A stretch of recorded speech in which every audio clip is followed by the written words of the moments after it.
Book 5 Chapter 4 Episode 7. Negative Inheritance.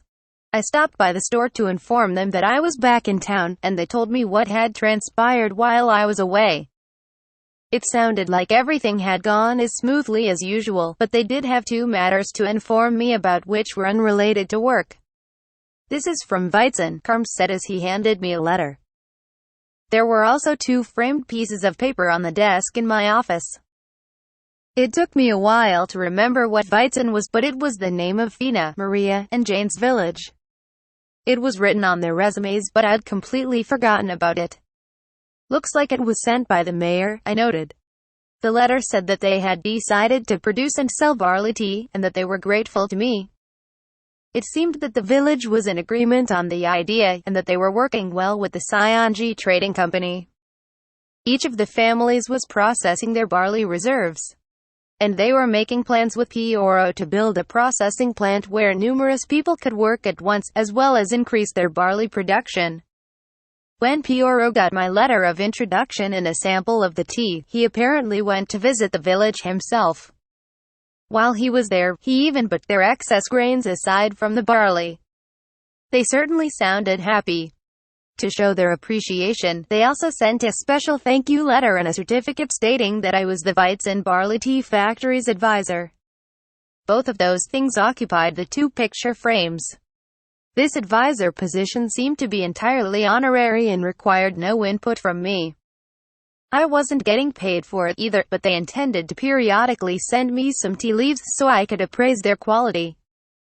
"Congratulations on the advisor position," Carm said. "Thank you. I hadn't done anything to earn it, but I decided to accept the compliment." "And what about the other message?" "Right. We've been catching wind of some curious rumors. The denizens of the slums have been saying that the slums will be demolished to build a new district, and that they're all going to be driven out. That doesn't sound good." It was strange, though. I understood their concerns, but I didn't know why they thought that was going to happen now. The same went for Carm, so he immediately investigated, apparently. "I checked with the Merchants Guild, and it sounds like the public office has no such plans. But there was some scandal at the public office before we started work here. I wasn't there." "There was. They've appointed a new leader since then, though. Does the public not trust him?" "It seems that way. The incident was considered resolved when the old leader was thrown out, but they likely haven't regained the trust they lost. It looks like suspicion begets suspicion." I thought back to the man who I met during the founding festival. He took over the public office, but it sounded like cleaning up after the old leader's mess was going to be rough. "Does this affect our business in some way?" "For now, not at all. But I hear that people from the slums have been seeking jobs over the past few days, and they're proactively visiting stores which are currently hiring. We aren't hiring at the moment, but we might receive visitors looking for work. I think we should figure out what to do if that happens." "Well, do we need any more employees?" "I had enough money to pay new recruits, but my current employees were running the laundromat just fine. Even if I wanted to open more stores in the future, I couldn't think of a reason to rush into hiring more workers right away." On the other hand, people from the slums had been helping with my store since it first opened. I even had a lot of acquaintances from the slums. If they were in trouble, then I wanted to help them out somehow. "I think it depends on the person, but for as long as I've worked here, I haven't had a bad impression of anyone from the slums," Carm said. "I thought it'd be more dangerous at first myself. In most cases, I think your assumption would be correct. Once a city reaches a certain size, there tend to be places that the guards don't bother patrolling. The fact that this city's slums still have patrols makes them as safe as possible, you could say." That was interesting, but we were getting off topic. "If I were to hire someone new, maybe they could transport clothing for us, but we didn't need that many workers in that role. That was except for the busiest hours, so hiring someone part-time was an idea. That would free up another employee to take orders, which could decrease the wait time for customers." I proposed the idea to Carm. "What do you think?" I asked. "We would have to hold an interview with the person first, and make sure they're not trying to steal cleaner slimes." Aside from that, this wouldn't give us more workers than we know what to do with, so I think it would be fine. If we find someone who has potential, maybe they could even be hired full-time one day. Can you get that set up, then? As you wish. That's all I had to report today. Thanks as always. I'll see you again in 5 days. I'll take care of the store while you're gone. By the way, boss, what will you be doing for the rest of today? Well, I need to go home and check on the mine. If something started living there while I was gone, I'll have to exterminate it. You only just got back from a long journey, so don't forget to get some rest. Thank you. With his report finished, Carm returned to the front of the store. I took Carm's advice and went home early. I was walking toward the northern gate on the road through the residential district when I smelled the sweet, refreshing aroma. It seemed to be coming from a nearby home. On closer inspection, it actually appeared to be a cafe. A sign next to the cozy wooden house said this was the Cat's Forehead, and that they were currently open. Only then did I realize it was around noon, and that it was probably a good idea to eat something. Though I wasn't sure if it was right to go inside. The sign said they were open, but no customers were entering or leaving, and the words on the sign were crude enough that they could have been left by a mischievous child. What are you doing here, mister? Take Bayashi, Oh, I turned in the direction of the words spoken to me and saw a well-groomed man with a small, slightly worn bag under his arm. It was the current chief of the public office. Hello, I said. Yes, hello. Are you eating here as well? I ended up stopping here since it smells really nice, but I wasn't sure if I should go inside. I see. Let me guess, is it because the place looks like a house? I got the same impression when I first saw it. Would you like to go in with me? He invited me to lunch with him. I was hungry anyway, so I saw no reason to decline. Welcome. I'll take the usual black tea and the sandwich of the day. Plus some lemon pie after I'm finished, please.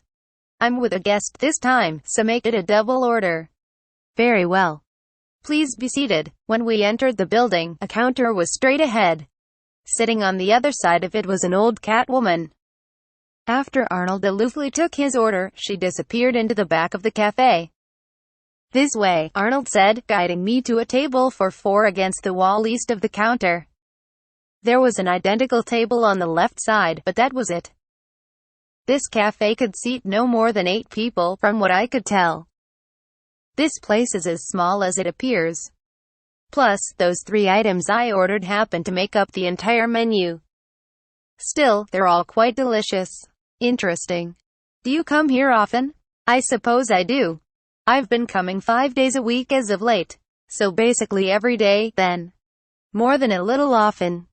On the other 2 days, I purchase something close to the public office. I can't cook, you see. Understandable. You seem like a busy man. I've heard that a new district's being built south of town. You know about that. It's still in the planning stages, though. I'm only going to get busier later. The look on his face when he said that reminded me of my coworkers on Earth. I apologize if I'm mistaken, but you look very tired, I told him. Was it that obvious? Maybe not, but I had a hunch. You're not the first one I've seen in a state like that. Arnold looked at me and let out a heavy sigh. I suppose there's no use in hiding it. Then our food arrived, so I ate my sandwich as I listened to his story. He described it in mild terms, but to cut a long story short, one might say he had a boatload of problems. First of all, the public office had to rid itself of a lot of people when it ousted the corrupt chief who preceded Arnold. That meant they were somewhat short on workers. They did recruit some new staff, but they still needed some training to do their jobs properly. The old staff that weren't fired could do the work, but these were people who allowed the previous chief to abuse his power. This was as good a time as any to step up, but most of them weren't terribly proactive. That sounds tough. Seriously, do you have any employees like that? Oh, no, I'm quite happy with my employees. But I used to deal with people like that in the past. I was getting dangerously close to letting the cat out of the bag. In any case, we still hadn't talked about the slums. I wanted to know the situation there, so I shifted the subject in that direction. You heard about that too? Nothing in our plans for the construction of this new district states that we will drive the inhabitants of the slums away, and we have no intention of doing so. However, Arnold furrowed his brow and took another sip of his tea. It sounded like he knew what had caused the rumors. Most likely, it was a complicated and headache-inducing problem. There are some homeless people in the slums, and their makeshift dwellings often block the roads. Some also live in dilapidated buildings that clearly don't meet safety standards. We're asking them to move their belongings and move someplace else, or to fix up their homes. This is all in accordance with the law. And if we were to neglect this matter, we would not be doing our duty. After word of that got around, it was at some point extrapolated into the idea that they were being driven out of town, apparently. I checked our records, and there has been an increase in accidents resulting from destroyed or damaged homes over the last few years, as well as an increase in instances of freezing to death in the winter among the homeless. Something must be done, but even he didn't believe that he could expect the citizens in these buildings to move or repair their homes right away. He knew that they had little money to spare. That was why he took the responses of the citizens into account.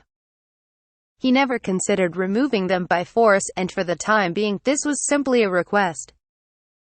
There was a department set up to deal with this specific matter at present, and maybe the construction of the new district was partially meant to create new jobs for these citizens. But the homelessness problem was its own separate beast. In any case, fixing these problems in the best possible way for all our citizens is our job and our duty. I respect your dedication, but I started to wonder if these problems didn't exist under the previous guy. Maybe he was just slacking off on that part of the job too. Here's your lemon pie. Oh, thanks, what the? I was expecting a couple slices of pie, but for some reason, we were given a whole pie. It seemed like a little much for two people. I'll get those old plates out of the way. Once the plates were removed, another lemon pie was left in their place. We each got one whole pie. What in the world? I'm sorry. Perhaps asking for double my usual order was a mistake. You order a whole pie for dessert every time? I can't eat it all in one sitting. So I take the rest to go and have it during my break at work. I tend to want something sweet when I'm tired, he said bashfully. It was the first time I saw him smile that day, but he should probably have been worrying about becoming diabetic. I took a bite of the pie myself. The crust was plain but warm, and the sour lemon brought out the flavor of the cream. It was delicious. There didn't seem to be a ton of sugar, but I didn't need more than 2 or 3 pieces. I decided to take the rest home. As Arnold Bernheid ate more and more of the pie, I had never seen him more relaxed. This was what little time he had away from his grueling job, so I tried to avoid ruining his fun.